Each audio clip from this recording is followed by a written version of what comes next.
I'm showing 4 films.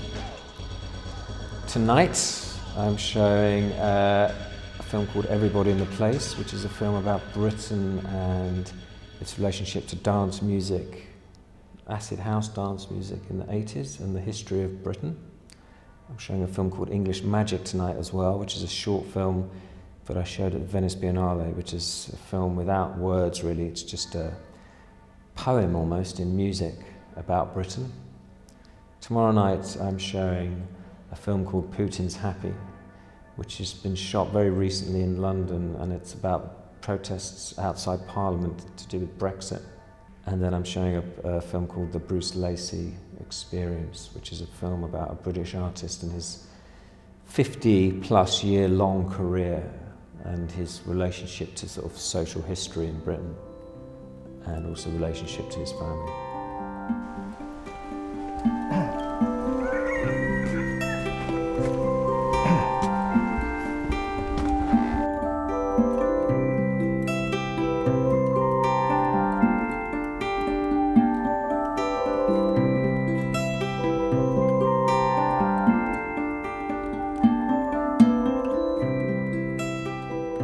On the whole, I quite like people, certain people, and I like being an artist can be quite a solitary experience if you're not careful. But I really, if someone has a skill that I don't have, then I'm automatically quite like meeting them because sometimes I might need their help.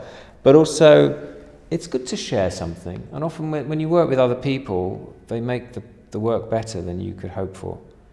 So a dialogue and a conversation often makes work much better, because sometimes if you make work by yourself, you don't even know if it's any good. You know, you work with a group of musicians, which is almost my favourite thing. So you can work in that. I work in that way, but also working with individuals, which which is more intense, and that can be more tiring because you have to get on with that person. If you're making a film about someone, you have to actually be quite tolerant of them, which can be difficult sometimes. But I like working with people and meeting people. I think we all do as human beings. But I especially like being around musicians and watching them perform and rehearse and work as a unit.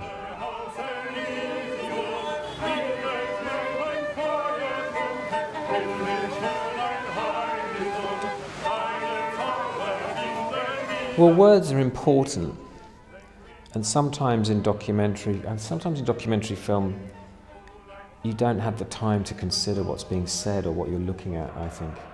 So for me it's really important to look at a scene and where there are words, where there's people have written things on their bodies or banners or whatever, or clothing, and actually look and go deep into that and work out what's actually being said and what that means and what the significance of it is. So I do that in the film about Brexit, because there's a lot of conspiracy theorists around and they bring their conspiracy theories out and they want to show you them. So for me that's quite an important moment. Also, these, you know, in a way some of these things are just theories of mine. They're not necessarily the truth, but it's just the way I see things when I make connections between music and politics. It's just how it works in my mind, how I see the world. And I'm just sharing it, really. This way of seeing things and interpreting the world around me through music and politics. For me, it's a way of dealing with things. Muna, Julia, Arnit, Drin, Radisha, Ali, Yasmin, Issa. Today we've got Jeremy Della, who's going to be working with you on a project to do with art, culture and society and politics. So I'll just hand over to Jeremy.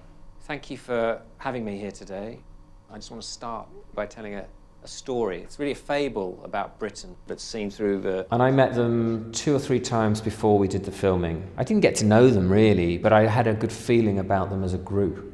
So I was just going on my impression of them as a group of people, like you would with a band or with a group of musicians.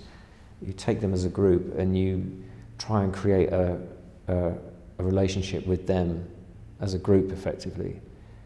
And so I was just basically trying to talk to them about something in a very clear way and sort of teaching in a sense, but it was just me also wanting to hear from them. That was important, because the whole point of the film is that you're looking through at this situation in the 80s through their eyes as well. They're as important as the archive, because you're thinking of them when you're watching the archive. You're not thinking of what's going on in the archive, but also you're thinking of the young people and their reaction. So I was trying to create this relationship between the viewer of the film and the young people as well.